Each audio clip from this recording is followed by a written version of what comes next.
আজি আমাৰ কোকৰাঝাৰত ভাৰতৰ প্ৰাইম মিনিষ্টাৰ নৰেন্দ্ৰ মোদী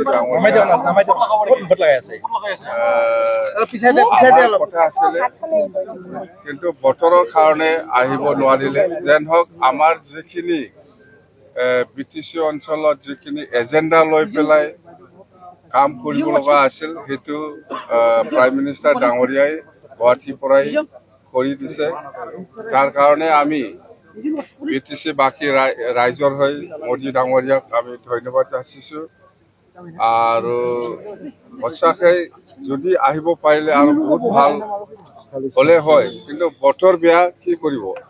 তেওঁলোক আমাৰ যিখিনি প্ৰগ্ৰাম এইটো ছাকচেছ, আৰু আমি BTC বাকী ৰাজ্যক যেনেকুৱা নৰেন্দ্ৰ মোদী ডাঙৰীয়াক, প্ৰাইম মিনিষ্টাৰ ডাঙৰীয়াক আদৰিবৰ কাৰণে যেনেকৈ আমাৰ ৰাইজে ওলাই আহিছিলে, যেনেকুৱা মানে গেডাৰিং হ'ব লাগিছিল, এইটো যথেষ্ট হৈছিল। যেন হওক, বতৰৰ কাৰণে আহিব পৰা নাই, এইটো আমাৰ কাৰণে খুব দুৰ্ভাগ্যজনক। যেন হওক, আমাৰ যিখিনি প্ৰগ্ৰামবিলাক, গোটেই প্ৰগ্ৰামবিলাক ভালকৈ ছাকচেছ হৈছে। যিহেতু আমাৰ গোসাইগাঁৱত যিটো ফ্লাইঅভাৰ যিটো ফাউণ্ডেশ্যন, বা কোকৰাঝাৰ আৰু কাৰিগাঁও যিটো ৰাস্তা, ইয়াৰ ওপৰত 3টা ফ্লাইঅভাৰ ফাউণ্ডেশ্যন, আৰু শংকোচ নদীৰ ওপৰত যিটো দলঙৰ ফাউণ্ডেশ্যন, আৰু বেকী নদীৰ ওপৰত যিটো দলঙৰ ফাউণ্ডেশ্যন, সেইবিলাক গোটেই কামটো আজি প্ৰাইম মিনিষ্টাৰ ডাঙৰীয়াই গুৱাহাটীৰ পৰাই ফাউণ্ডেশ্যন ভূমি পূজনটো কৰি দিলে।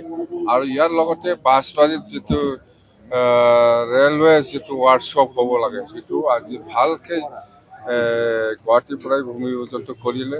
আৰু এনেকুৱা গোটেই অসমত যেনিবা গুৱাহাটীৰ পৰা কোকৰাঝাৰৰ পৰা যিটো চাউথৰ যোৱা যিটো ট্ৰেইন, সেইটো আজি ফ্লেগ অফ কৰিলে।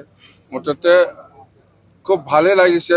যদিও আহিব পৰা নাই, আমাৰ BTC অঞ্চলত যিখিনি হ'ব লাগে সেইটো হৈছে। আৰু মই প্ৰাইম মিনিষ্টাৰ ডাঙৰীয়াক অনুৰোধ কৰিছোঁ, যাতে ভূটান আৰু কোকৰাঝাৰ যিটো ৰেলৱে লাইন, যিটো অতি সোনকালে হ'বলৈ গৈ আছে, সেইটো বনাবলৈ কাৰণে ঠিক তেনেকুৱা ধৰণৰ ভাৰত আৰু ভূটান যিটো ইণ্ডো ভূটান নেশ্যনেল হাইৱে, সেইটো যাতে অতি সোনকালে ছাৰ্ভে কৰিবলৈ যাতে কৰি দিয়ে, তাৰ কাৰণে মই অনুৰোধ কৰিছোঁ। কথা হৈছে নিৰ্বাচনৰ সময়ত আকৌ আহিব নেকি মোদীয়ে?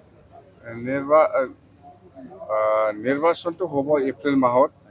মই প্ৰাইম মিনিষ্টাৰ ডাঙৰীয়াক গেৰেণ্টি দিছোঁ যে অসমত এপ্ৰিল মাহত যিটো নিৰ্বাচন হ'ব, সেইটো BJP নেতৃত্বত NDA চৰকাৰে 100% চৰকাৰ গঠন কৰিব বুলি মই গেৰেণ্টি দিছোঁ। উপহাৰ মানে আজি নিদিলেও কেতিয়াবা আৰু সময় আছে, ইলেকশ্যনত আমি চৰকাৰ বনাই ল'ম, ইয়াৰ পিছত আমি পাম। আজি নিদিলেও কি